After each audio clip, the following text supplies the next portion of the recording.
بسم الله الرحمن الرحيم. ياسين والقرآن الحكيم إنك لمن المرسلين على صراط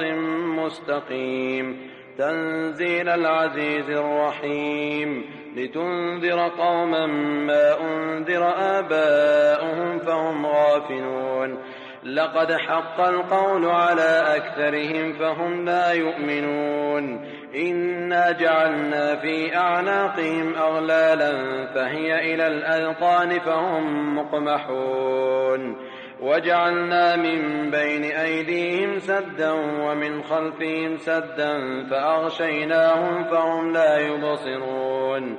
وسواء عليهم أأنذرتهم أم لم تنذرهم لا يؤمنون